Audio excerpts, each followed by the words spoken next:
Jonathan Clark is an Emmy Award-winning journalist and writer who has worked in broadcasting and marketing for more than 35 years.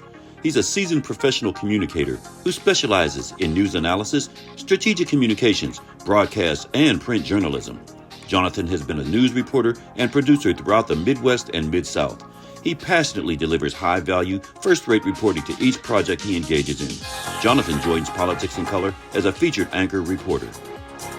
Join the conversation live from the RNC convention here in Milwaukee, Wisconsin. And we've got a special guest here with us today. We've got Dominic Carter. So glad to have you. Dominic is he's a conservative radio talk show host at WABC in New York, which if you know about anything about WABC, it's a powerhouse radio station there.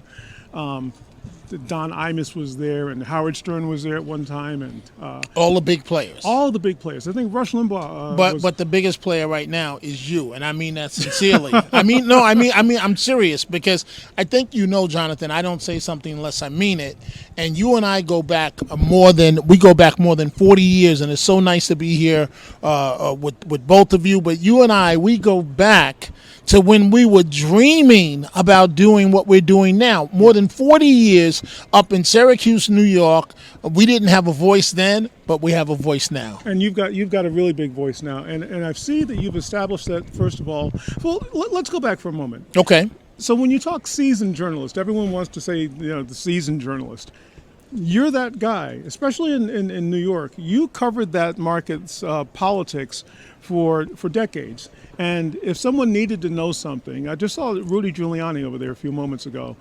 You knew all of the players. Giuliani, yes. Sharpton, anything that was happening in New York, you knew what was going on there. And yes. You've got a great understanding of both local politics in New York, and which of course means national politics as well.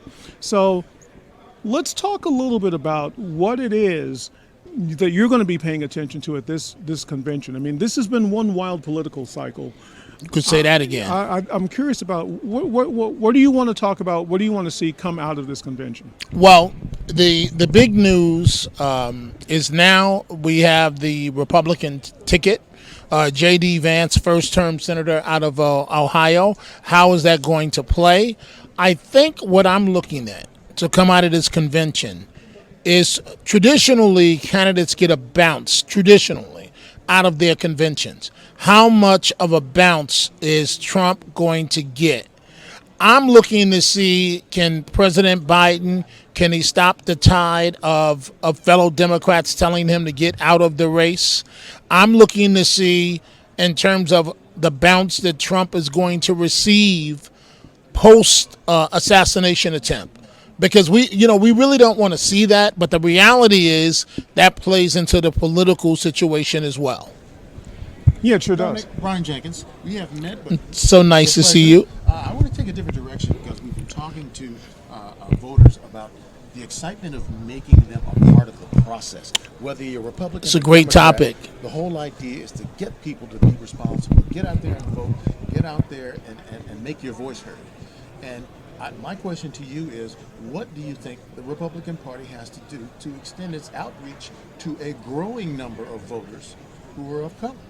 Well, I love the question, and I'm going to be honest with you guys. I'm a registered Republican, and the reason why I became a Republican is because I got sick and tired of the Democratic Party taking us, and you know what I mean by us, for granted. I believe that we vote loyally for Democrats, but what do we really get? And I think Trump has realized that, and Trump is now outreaching to communities of color. I think that as we seek to broaden the appeal, and people of color must be involved in the process. Because my thing is this: don't complain to me after the election is over. If you didn't get out and vote, then don't waste my time.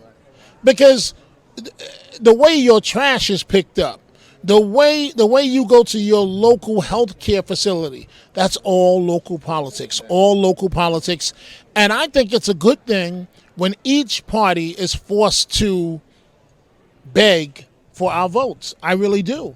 And I'm just so happy to be here with you two, because you're keeping people like me honest, and others, and you're trying to help people.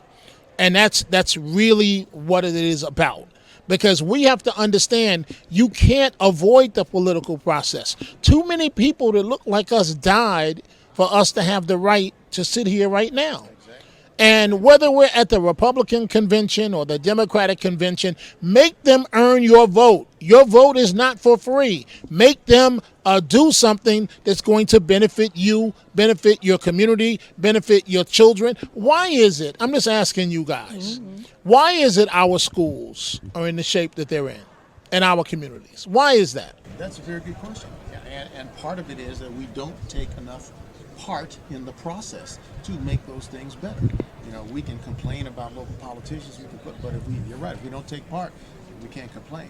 But now let me ask you this. We are in a really weird political season. There's not ever anyone like this one in my life. Yes.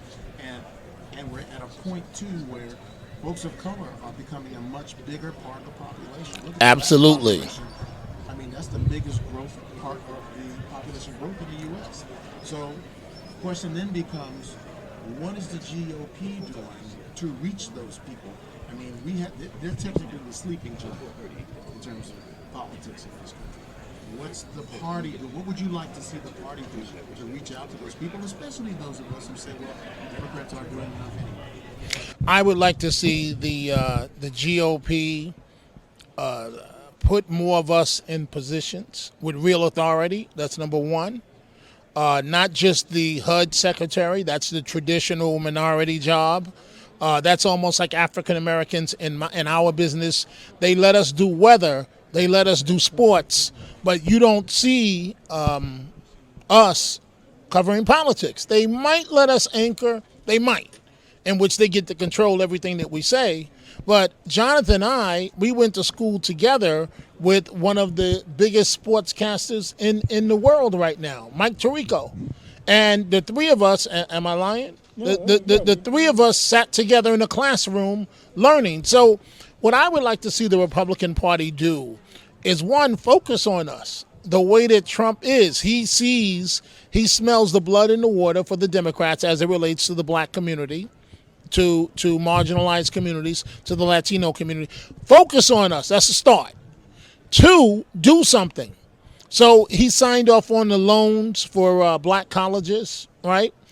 One may say that's not nearly enough, but it's something. But now, so taking a little bit of issue with that. Okay. Those were loans that, I believe you're talking about the money that he gave to HBCUs. Yes. But the Biden administration has actually given so much more money than even that back then. And that was money that Kamala Harris and the crew had to actually force him to it was money that was already there that he almost tried to take away. So, it's not as if he was just generously giving money at the time and had to be pushed in that direction a little bit as well. Fair enough, but my point is this. So we each attended Syracuse University. Sure. But why is get it? any of that money? But why is it? I can't believe we're both middle-aged men now. When we were kids. Hey, speak for yourself. we were kids. We were kids up at Syracuse University. Yeah. We were visionaries thinking about changing the world.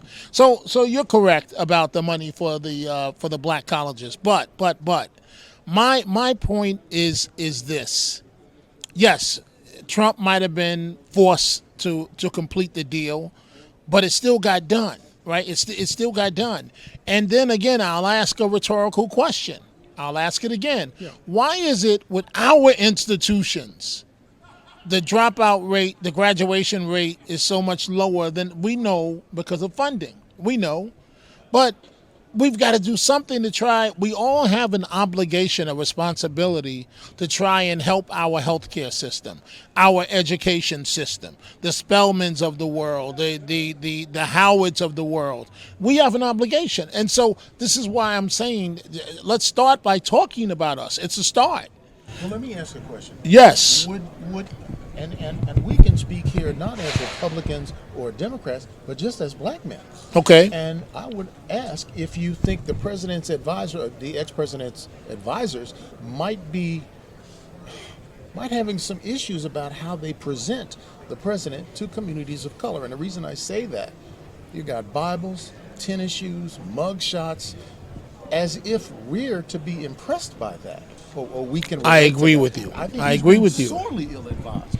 And let me I, ask your thought on that. I agree with you. It's like saying that all of us have criminal records. It's like saying that all of us have a mugshot. I agree with you. But I will say, and this is going to sound cynical, I will say that the name of the game right now is to resonate and to win.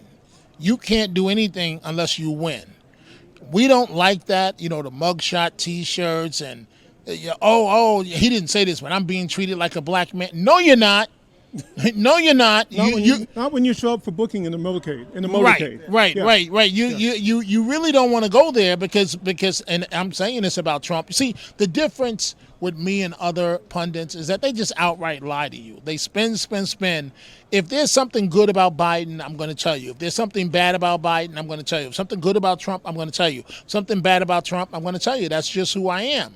And that's just the way. That's just the way that I look at things. And I give you credit for always being fair across the board. One thing that I can say is that I'm sure that when you say it, I can trust it's something that you believe. Even if and one of the ways that we caught up with each other recently, I think within the past several months, was that you said something I took issue with, and we had a gentle exchange about it. Yes. So let me bring it to this. What I loved about that moment was I was able to disagree with you clearly, concisely, and with clarity. And First of all, wait a minute. You're my brother. Right. You're always gonna. If you got something, if you feel, and I got Right. your message. Yeah. What you were saying without saying it, you were being nice. You were like, all right, now with that Trump stuff. That's what you were saying. Yeah, precisely, message sent, message received. But it's coming from my brother. But we're able to have a discourse. Yes. The president was just shot 2 days ago. Mm-hmm. And without delving into the blame game about who elevated the temperature, and you probably know where I'm coming from on that. Mm-hmm. But I don't think that's the place for this. But, okay. But we've, at this moment, we've definitely lost a moment in time where we can speak with each other in love, whatever love means. Mm-hmm. And that's because we're hearing really superheated rhetoric, and we're not going to talk about which side, but we're not able, and I think a part of that is because we can't agree on what the truth is. We can't play in this. So if I say that we're playing baseball, and you're saying we're playing baseball, but we're really on a football field, we can't have that conversation. Right. That's modern day politics. That's modern day politics. Everybody has their own facts. Everybody has their own news. You want liberal? MSNBC. You want conservative? Fox. You want middle of the road? CNN. We've got to get back to one thing I can say. When you and I were we were in our early 20s, 18, 19, 20, studying at Syracuse University, we're going to go out there and tackle the world. At least back then, it seemed like to me that there was one set of facts. Now everything's all over the place, gentlemen. I'm going to take heat from somebody about this. Okay. But we all get heat, so welcome to the club. It's got a similarity in a certain way, and I think this is okay to say because of the way we approach politics these days. It almost has a certain religious aspect to it. If you decide I'm feeling like I need to be religious, I'm feeling like I need to have some sort of connection with a higher power, then you say, okay, I'm going to follow this religion, and then you pick within that religion which segment you want to go to, and you generally choose the one that speaks the language that you want to hear. Mm-hmm. This speaks to me, and then you're correct. You almost sort of choose your truth and then align in that direction. Mm-hmm. Mm-hmm. And I feel like that's where you're we accurate. are. Yes. In politics now. Yes.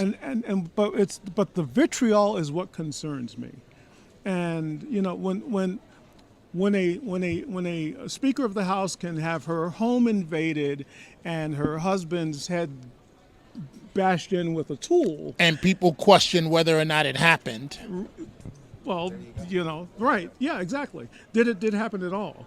And then if you accept that it happened, then it's fodder for being for mockery. That's not where we want to be right now. And I'm one of these folks who I'm a fan of a vigorous debate, of a really good conversation that when we were coming up existed between Republicans and Democrats. Yes, agreed. All right, I'm not the biggest Newt Gingrich fan. Okay. But I love that the conversation could exist, and that I didn't mind that these guys could go in the back room and chat and hash things out. Well, that's what Right? happened. That's what happened in the old days in politics. Right. Where you had people, Republicans, Democrats in Washington, that went out and had dinner. Their families had vacations together. They shared things aside from their politics. Now that doesn't happen. You know, you have. Now you're the enemy. Yeah. Now you're the If enemy, you're right. The other guy, you're the enemy. Let me ask you this question. I always thought that if I walk into a rally, a Trump rally, and I got a purple hat on that says I'm MAGA too, my America's great already. If we can start with the same premise that America's great, and then figure out, all right, well let's fix what's wrong. Why is that not a place where we can start at? Now it's gone too far. It's like no. We're gonna wear this red hat because that's what we wear. I honestly feel, I'm going to be brutally honest with you, that we've got to get, meaning us, people of color, with modern day politics. I'm going to say again, we may not like it. The name of the game is to win. You've got to win before you can do anything else, right? And so Trump and Biden, they're trying to come up with ideas, catchy slogans that's going to help them win. And so when Trump came down the escalator, and you guys might get angry with me, and made the derogatory remarks about Mexican Americans, you know, you had many in our community. You had certainly the Mexican community that said, how dare you, it's racist. But see, using a term that I know we use, he was running game. That's what he was doing. He was giving red meat to the people that he needed to connect with. The base. But does red meat feed the base, or does it just make them hungry? It doesn't matter as long as they get energized and turned out. As long as they turn out, that this is exactly my point. It does not matter. So Democrats come before our community and they say the Republican candidate is a racist. If you don't vote for me, you ain't black. Mm-hmm. Right? That's what Biden did when he went on the radio station, right? Hillary Clinton went on and said, oh, I've got my hot sauce in my bag. You know, I'm not saying that I like these things, but you got to understand modern day politics. And they have consultants, all of them, that are paying them multi-millions of dollars. They're paying the consultants to come up with a message that resonates. And so that's why they say when you run to the left, and then when you're elected, you move more towards the middle. I'm not saying that it's right, but I'm just saying to our people, you got to understand the game. You can't just simply say Trump is racist. Let's say, for argument's sake, he is. Okay, so what's next now? But you're the consummate New Yorker through and through, and you're an old school journalist. I hope you don't mind me calling you're an old school. I've been called a whole lot worse, and I only mean that in the most endearing sense. I mean, you covered these guys, and definitely you covered. I know him on a personal level. Yeah. Hillary, Trump. You remember what? This is the same Donald Trump who the now exonerated five. He took out a full-page ad, and that was tough for me. Still hasn't apologized, and still has refused to. And that was tough for me because all of the Central Park Five, I know all of them. The same way I covered them as well, and I played a role in their case when the legendary district attorney Bob Morgenthau, who's now deceased, when he announced he was going to drop charges against them, he called me up. He says, Dominic, this is what I'm doing. I want to come on TV with you and do it. I said, okay. Now, he's the same DA that the TV show Law and Order is based on, his life. And so I've talked to these young men, and I'm almost afraid to ask them what happened in prison because I think I know. They were young boys. You know, yeah. They were viewed as a wolf pack, and they were thrown in prison. So, yes. And the prison code makes that a really difficult time served. And in prison they don't do well with those convicted of sex crimes. You're going to pay dearly for that.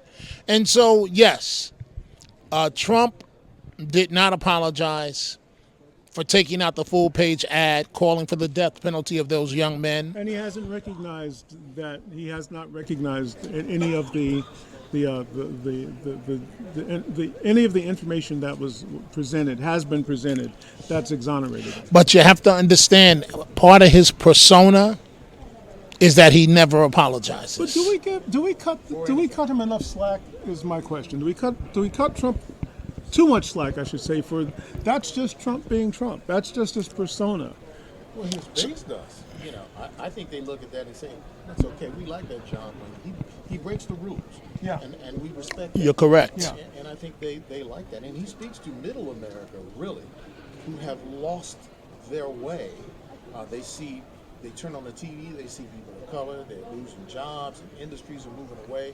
And he says to them, "Hey, I'm your guy. Yeah, I'm going to bring back coal and all these other things." He's going to tell them what they need to tell them. I'm not going to disparage his message making because he's a master at that. But my question, Absolute master. Go ahead. Your question. to you is that we ultimately, as folks of color, are going to have to embrace the Republican Party in some kind of way if they are running the show. And Republicans are going to have to embrace people of color as they look and see the population change. So where do you see, or do you see, a meeting ground somewhere? So when you say a meeting ground, you're asking specifically what? What does the GOP say? Let's say Trump walks in there in November. Oh, he's going to walk in. There's no doubt about it. But go ahead. Let's say he wins. What does he say to a portion of America who says, "Gosh, he doesn't like me. He likes those other people that he says were good people. He likes people that aren't the Mexican people that he's made these disparaging remarks at." What does he do to bridge that gap? That's a good one. I really believe that should he return to the White House, and every indication is that he's going to do exactly that. But who knows what could happen tomorrow? We see what happened, the assassination attempt with his life. And this is what's scary. I'm going to come back to your question. So you guys are making an appeal for all of us to come to the middle, really, and be rational. The problem is, in playing to these extremes, you've got some nuts out there that they interpret that as, this is my signal that I'm supposed to kill this individual, you know? So what I think Trump does... Just want to interject there, though. Isn't that Trump's brand to play to the extreme? I mean, this is a guy who, at his first rallies, is telling his audience, "Yeah, go ahead and beat him up, and we'll take care of the legal bills." When he's saying, "Yeah, when you put these guys in the police squad car, kind of rough them up a little bit in there." But our colleague already answered that question, and we may not like it. I know you don't like it.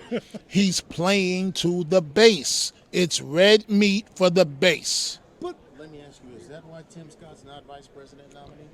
Tim Scott was not going to be vice president nominee because he doesn't have the personality. See, we don't like to be honest. In modern day politics, you've got to be either good looking or really smart. And if you're really smart, you better have charisma. You better have personality. That is a major deciding factor in terms of modern day politics. So J.D. Vance, right? He's got the beard of Ohio, somewhat good-looking first-term senator. But you asked me, I want to come back to it. You asked me, what does Trump do?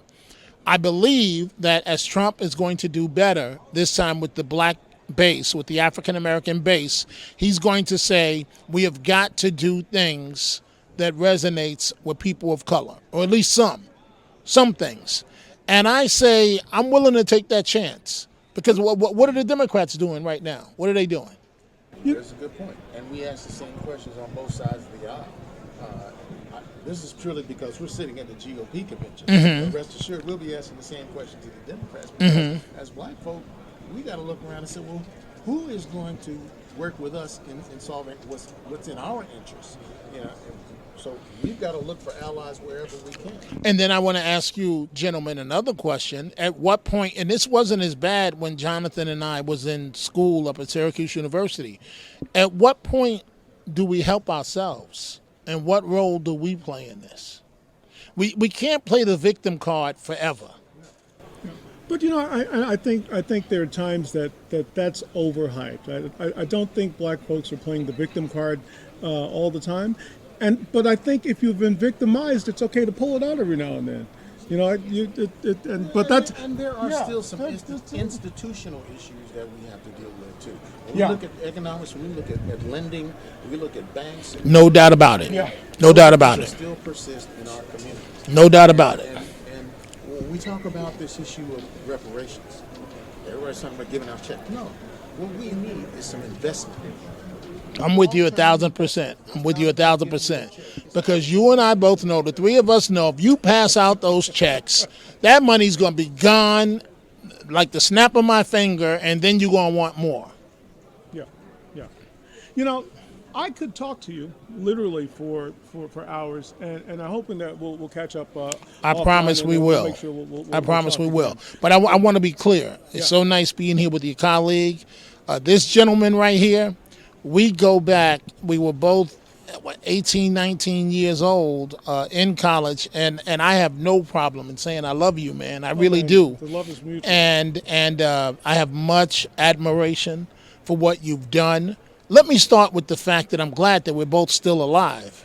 So no, I'm serious because we don't take that for granted at all. Yeah. right, Yeah. beating the odds Yeah. because and let me just throw this question out to you guys. So how is it me and you as two brothers, we ain't considered no Uncle Toms, how did we end up in college and so many of our people don't?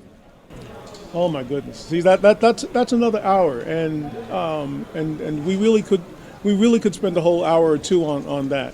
I think there are a variety of I grew up in Crown Heights until I was 12 or so. Then we moved over to Flatlands, and so I've been able to see our community up close. And when I was coming up in New York was a rough place. During the 70s, is when I came of age. New York was a really rough place. I think a large part of it has to do with exposure. I don't think we can overlook some of the institutional influences that have come up through the thread of our enslaved past and the legacy of separate but not equal and access to access. But you're giving an excuse. Well, I'm not excusing it. I'm just Okay. acknowledging the realities of if we're able to acknowledge that we're living the legacy of the founders. And we accept that. If we're saying that we need to not, and you haven't said this, but if certain people are saying that we need to have Confederate statues of Confederate generals up, because that's part of our legacy. If we're going to accept that part of the legacy, then we need to accept the other elements of the legacy. That's fair. Come through. That's fair. And this is my problem, and on an entirely different topic, with not teaching the entirety of American history. And having so much of that removed right now. And so I think all of those things factor into, I don't know that all opportunity is meted out equally, but I agree with you that there is a place for acknowledging where the past has brought us, where we've come through, the old lift every voice and sing line. I would say we could do hours on the past and the things that could have been corrected. We got to deal with the future. And I think the GOP has to be honest and say, okay, we've got a growing, exploding part of this population that doesn't look like us, that has a different Agreed. mentality, a different background, and we have to understand that we got to see about those interests too. And I know we're out of time, guys. I want to say that you guys got an outstanding crew here. The people that are working with you, they're This is phenomenal. the most awesome crew here at the RNC. Yeah, I most see. awesome crew I see. They're good people. But again, man, we go back, and what I was trying to say is that we're still alive. Literally life. I'm diabetic, high blood pressure, heart issues, but we're both still alive. It was me, you, Mike Tirico, who's now a big sportscaster for NBC. Mike probably earns about $8 million a year, right? And David Muir wasn't there at the time, though. That's right. But he You raised something interesting. Let me close with this. The GOP is talking about in your 2025 plan to raise the level for Social Security to 70. Average lifespan for black men is 67. We're going to lose a whole lot of money. No doubt. No doubt, no doubt. Both of you guys make some very legitimate points. The crew is telling us we got to wrap up, so I better stop running my mouth. Let's plan to talk some more offline, and if you have me on your show, I'll talk to you about some of those things over there too. So fantastic. Let's make that happen as well. Absolute pleasure. You guys, I do a lot of interviews. This is one of the best interviews I've done because sometimes I sit down and interview with people, and I'm like, "Where's this person's brain? What? This is what you think about sometimes." And with their makeup and how they look. You brothers are coming from substance, and if people listen to you guys, maybe we'll solve some of our problems collectively. Let's make sure we play a role in that. Dominic Carter here, he's a conservative talk show host with WABC Radio in New York, and you guys are national actually. I'm now nationally syndicated. Excellent. Yes. So you're nationally syndicated. Thank you. So.